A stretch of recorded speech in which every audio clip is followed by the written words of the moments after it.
ایک مرتبہ عیسائی مذہب رکھنے والے عالموں نے یہ سوال کیا کہ اگر مسلمان ہمارے ان 3 سوالوں کا جواب دے دیں تو ہم مسلمان ہو جائیں گے۔ اگر مسلمان ہمارے ان 3 سوالوں کا ٹھیک درست جواب دے دیں تو ہم مسلمان ہو جائیں گے۔ وہ 3 سوال کون سے تھے؟ پہلا سوال کہ اللہ تعالیٰ اس وقت کیا کر رہا ہے؟ دوسرا سوال اللہ تعالیٰ سے پہلے کیا تھا؟ تیسرا سوال اللہ تعالیٰ کی شکل و صورت کیسی ہے؟ یہ 3 اہم سوال تھے۔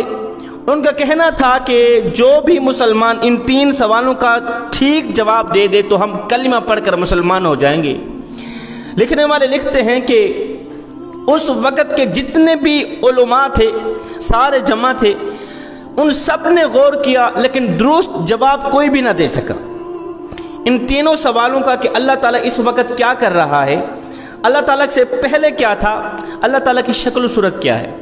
ٹھیک جواب کوئی بھی نہ دے سکا، اور مزے کی بات یہ تھی کہ جنہوں نے یہ 3 سوال کیے تھے ان کو بھی ان کے جواب کا پتہ نہیں تھا۔ وہ عیسائی بھی ان سوالوں کے جوابات نہیں جانتے تھے۔ بادشاہ نے یہ اعلان کیا کہ کوئی بھی شخص ان 3 سوالوں کا ٹھیک جواب دے دے تو میں اسے منہ مانگا انعام دوں گا، اسے شاباش دی جائے گی، اسے داد دی جائے گی۔ بادشاہ نے یہ اعلان کیا، یہ اعلان پھیل گیا۔ یہ خبر حضرت امام ابو حنیفہ رحمۃ اللہ تعالی علیہ کے کانوں تک پہنچی۔ اس وقت امام صاحب کی عمر 12 سال کی تھی۔ یہ خبر امام صاحب کے کانوں تک پہنچی۔ یہ خبر سنتے ہی، یہ اعلان سنتے ہی امام صاحب فوراً بادشاہ کے دروازے پر پہنچے، بادشاہ کے دربار میں حاضر ہوئے۔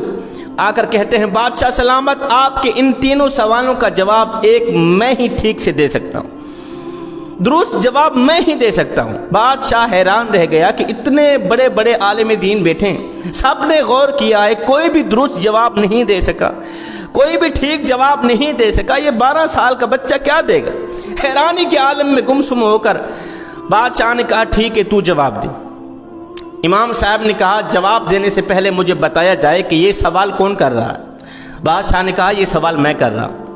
امام صاحب بولے پھر بادشاہ سلامت آپ تخت سے اٹھیں، عام لوگوں کی صف پر آ جائیں، جہاں عام لوگ کھڑے ہو کر آپ سے سوال کرتے ہیں، اور مجھے تخت پر بٹھایا جائے جہاں آپ بیٹھ کر انصاف کرتے ہیں، جہاں آپ بیٹھ کر لوگوں کو جواب دیتے ہیں۔ یہ بات تو بڑی ہی سخت تھی۔ بادشاہ مرتا کیا نہ کرتا، ان مشکل ترین سوالوں کے جوابات سننے کے شوق میں بادشاہ تخت سے نیچے اترا، عام لوگوں کی صف میں کھڑا ہو گیا، اور یہ 12 سال کا بچہ حضرت امام ابو حنیفہ تخت پر بیٹھ گئے، بادشاہ عام لوگوں کی صف میں کھڑا ہے۔ ہاں بادشاہ اب بتا کون سا سوال؟ بادشاہ نے کہا میرا پہلا سوال ہے، مجھے بتایا جائے کہ اللہ تعالیٰ اس وقت کیا کر رہا ہے؟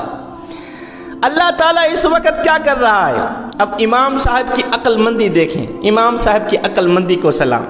اتنے بڑے بڑے عالم دین بیٹھے، کوئی بھی درست جواب نہیں دے سکا، بادشاہ کو قائل نہیں کر سکا، بادشاہ کو امپریس نہیں کر سکا۔ امام صاحب نے اپنی عقل مندی کا مظاہرہ کرتے ہوئے، 12 سال کی عمر ہے امام صاحب کی، امام صاحب نے کہا بادشاہ سلامت مجھے لگتا ہے آپ عقل مند نہیں ہیں، اگر آپ کے اندر تھوڑی سی بھی عقل ہوتی تو میں پہلے سوال کا جواب تو دے چکا ہوں۔ آپ کو میں نے نیچے اتارا ہے، خود تخت پر بیٹھا ہوں، صرف آپ کو نیچے نہیں اتارا، صرف میں تخت پر نہیں بیٹھا، میں نے آپ کے پہلے سوال کا جواب بھی دے دیا ہے، اگر تو عقل مند ہے تو۔ بادشاہ نے کہا وہ کیسے؟ امام صاحب نے کہا بادشاہ سلامت آپ کا پہلا سوال ہے کہ اللہ تعالیٰ اس وقت کیا کر رہا ہے؟